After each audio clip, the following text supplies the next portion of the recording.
లో బ్యాక్ ఏక్. వీటిని నిర్ధారణ మనం ఎలా చేస్తాము అంటే ఎంఆర్ఐ ద్వారా చేస్తాము. ఎంఆర్ఐ పరీక్ష చేసి మనకి ఏ ఏరియాస్ ఎఫెక్ట్ అవుతున్నాయో చూస్తాం. ఒకవేళ ఈ ఎంఆర్ఐ చేసిన చాలా మందికి పెయిన్ అయితే ఉంటుంది కానీ ఎంఆర్ఐ నార్మల్ వస్తుంది. అప్పుడు మనము దీనికి కారణం ఏంటి అని ఆలోచిస్తే నెక్స్ట్ ఇస్ ద పార్ పోస్చర్.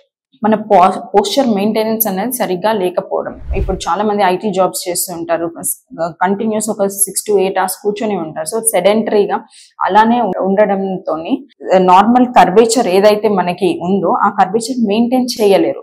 సో మన మజిల్స్, మన స్పైనల్ కార్డ్ పక్కన ఉన్న పారాస్పైనల్ మజిల్స్ అన్ని వాటిని పుల్ చేసి ఆ నార్మల్ కర్వేచర్ లో పెట్టడానికి ట్రై చేయడం వల్ల అవి క్రానిక్ గా స్పాజమ్ లోకి వెళ్ళి పెయిన్ వచ్చే అవకాశం కూడా ఉంటుంది. సో అందుకే మనం పోస్చర్ కరెక్షన్ చాలా ఇంపార్టెంట్ క్రానిక్ లో బ్యాక్ ఏక్స్ ని ట్రీట్ చేసేటప్పుడు.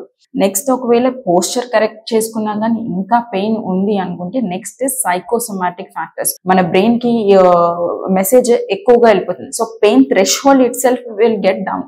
సో ఈ సైకోసోమాటిక్ ఫ్యాక్టర్స్ లో పెయిన్ థ్రెషోల్డ్ అన్నది తగ్గినప్పుడు మనకి స్మాల్ పెయిన్స్ అంటే చిన్న పెయిన్స్ కూడా కొంచెం ఎక్కువగా పర్సీవ్ అవుతారు ఒక పర్సన్.